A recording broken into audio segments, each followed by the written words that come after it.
we need to win back Conservative voters from reform, and we need to win back Conservative voters from the Liberal Democrats, and we also need to persuade previous Conservative voters to come out and vote at all. I mean, the reason that I lost Wycombe wasn't because of an avalanche to Labour or to reform, it was because so many Conservatives stayed at home, and we need to inspire them to turn out. And that's not going to be done by adopting the tone of Nigel Farage.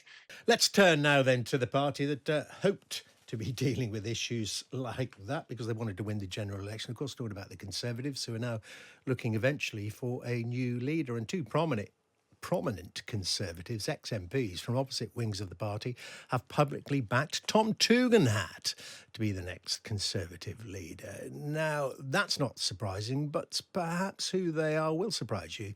They are the Brexiteer Steve Baker and the centrist, the One Nation Tory Damien Green. They argue in a newspaper article this morning that their party needs to transcend its old divisions. I'm glad to say Steve Baker joins me now. Very good morning to you, Mr. Baker. Good morning, Dermot. And I'm kind of joking here, but can I just check? This is the self-styled Brexit Spartan, former chair of the European Research Group, Steve Baker, we're talking to, because these are strange bedfellows. Well, Damien and I have worked together before, including on something called the Malthouse Compromise during the height of the Brexit dramas. But yes, I mean, it is true that I am. Was once introduced as being to the free market right of John Redwood, which I took as a very high compliment indeed. But yeah, I'm on the free market wing of the Conservative Party. Damien really is the boss of the One Nation group.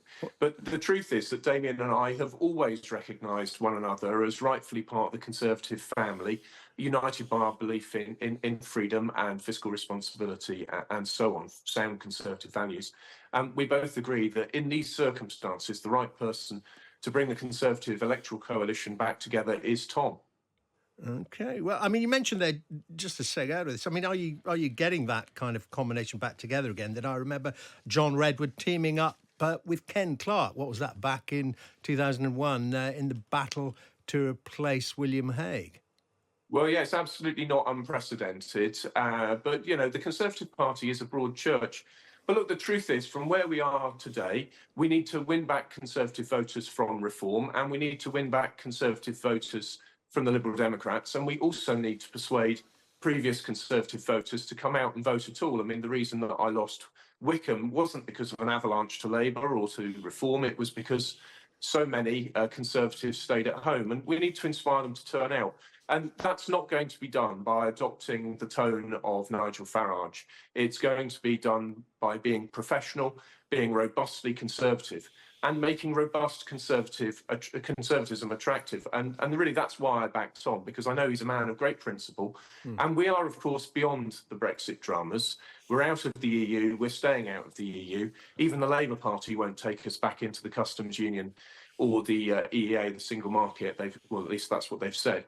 So, you know, we're beyond this. And Tom has always been very clear with me that while he wanted to remain in the EU, he always understood that once you've left the EU, you have to do it properly. And that means being a free market nation with domestic regulatory reform and so on, basically continuing on the path we're on. So I do trust Tom to bring the necessary professionalism and expertise and positivity to take the Conservative Party from a position of failure to a position of success. That's what the country deserves. But it's interesting what you say there, Mr. Baker, isn't it, given how riven your party was by Brexit, that you take on trust as well, that Labour's ambitions to have a closer relationship, they've articulated that, don't become something like free movement light, single market customs union light. You know, that could then reopen the fissures, could it not, within the Conservative Party?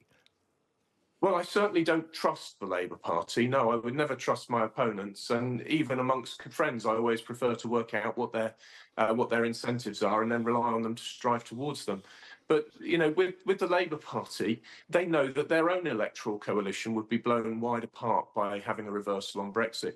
Now, look, even I am in favour of a positive relationship with the nations of Europe and the European Union itself. I don't think Pedro Serrano would mind me saying, the EU's ambassador to the UK, that he and I get along famously. We get along famously because we understand one another. He knows that I don't want the UK to be in the EU, but I do want us to be on friendly terms cooperating as sovereign equals where it makes sense. And I think we all need to recognise that in the world as it is, we should be cooperating with our partners, but crucially, not subordinating ourselves to their legal system. And, Tom knows that, and that's why I'm happy to back him. But, those divisions of the past are behind us. And, any governing party is always going to be a broad coalition. The trick now is to move the Conservative Party back to the free market right, and it has to be done with the members of Parliament. Oh, you still want to do that? I mean, I was interested because I was going to ask you about your personal political journey. Having been ejected from Parliament, tell me now if you're hoping to get back in there. Has that freed you up to speak more freely? Have you been on a bit of a, as I say, personal political journey? Some said it started when you got the Northern Ireland ministerial job, that when you had to deal with the realities of implementing the protocol, you started to warm a bit more to the EU. No, Dermot, so the truth is, you and I have been on this journey together. I remember you interviewed me back in 2015. Speak for yourself. When I launched Conservatives for Britain. I went back the other day and reread that Conservatives for Britain article from 2015. I'll tweet it out after this interview. And, I think I can fairly say I haven't changed my views the whole time. I'm not going to pretend that I've learned nothing. I'm not going to pretend that I haven't developed. I'm certainly not going to pretend that I haven't presented my views differently. But unfortunately, I came to prominence at a time when we just had to reject Theresa May's deal. That would absolutely have destroyed the Conservative Party and delivered a result just like this one. But it would have delivered that result in the face of Jeremy Corbyn and John McDonnell. And that would have been such a disaster for our country. So unfortunately, I came to prominence at that time. I was able to revert much more to my preferred communication style as a minister. But none of this has changed my views. I'm frankly a libertarian. I don't much believe in government at all, but I do accept that we need some of it. But I've been a consistent libertarian throughout my time in politics, but as a good engineer should, I'm always willing to accept practical compromise. But as far as I'm aware, I haven't changed any of my fundamental views, and it always slightly amuses me that observers from outside presume to know my mind better than me. Now, well, that's why I'm asking you, Mr. Baker. I like our joint personal journey together. I suppose, well, those people that can see us on the cameras here in the Times Radio studio can see we're both sporting a bit of stubble. I've drawn the line. I've drawn the line at the leather necklace, though. But yeah. It is the weekend. It is the weekend. It is. But Dermot, if I may say so, I'm hoping in another 9 or 10 years you might call me Steve rather than Mr. Baker. But I'm honoured indeed that you would have me on. I can't get out of it. Of course, you're not an MP anymore. Now, I asked you, do you hope to get back into the House and have a real influence, in particular, what I'm going to ask you about now, the leadership election? The article, yes, it might move things around a bit, but and you'll have a vote as a member. But, you're not in the House. Do you miss it? Do you want to get back? I do not want to go back, no. It was a huge privilege and honour to be in Parliament. I'm very grateful to the electors of Wycombe for putting me there. But being an MP is a huge burden. We never talk about the casework you have to do. We never talk about the tidal wave of correspondence every day. We never talk about the sense of distrust and condemnation, which is the routine relationship an MP has with their constituents. And quite honestly, I'm glad to be free of it. And I certainly won't seek to return to it. The trouble is, of course, for me, I do care about our country. And I'm grateful that people like Tom and other members of Parliament, and indeed all the people who aspire to leadership, I'm grateful they're willing to do it. If I'd won my seat, I would have also been glad, and I would have gone on and done my very best for Wycombe and for the country. But quite honestly, I've no intention whatsoever of returning to the House of Commons. I'm very grateful that part of my life is behind me. Blimey.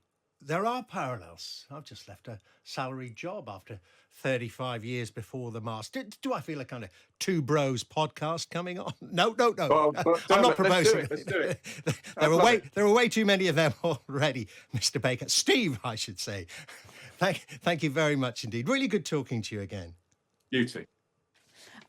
Such a great interview. The thought of a Two Bros podcast is one thing. I think Steve very much likes that idea. Yeah. What do you think? What do you think about a leather necklace? Yes. So for our listeners, Steve was wearing one of those sort of leather thong necklaces with a piece of sort of silver jewellery on it. If you go to his website, you'll see some more interesting imagery as well. It is laid back Steve Baker post life as an MP, something which he repeated as he did when he lost his seat, that he's glad to be free of it all, which is, not quite what lots of people, well, certainly not what his constituents want to hear, but it has caused a few upturned eyebrows, raised eyebrows. I mean, the core point he's making, a lot of observers of the Conservative Party, and it's interesting hearing it from both wings, Damien Green as well as Steve Baker was mentioning there, saying, well, the answer is not, and this is going to be the core of the debate, I suspect, within the leadership campaign when it does formally start, is do they tack right to cut off reform, or do they try to get back to the centre, and they've got to pull voters, as any major party does under our system, from the centre? Yeah, and would you listen to Steve Baker? Would you bill him as, heading towards being a Tory grandee? Do you respect his opinion? Or as a former MP, does he turn into just, simply a Conservative commentator on things? Maybe you respect his opinion, maybe you don't. He's firmly backing Tom Tugendhat in the Tory leadership contest. How much political weight does that carry?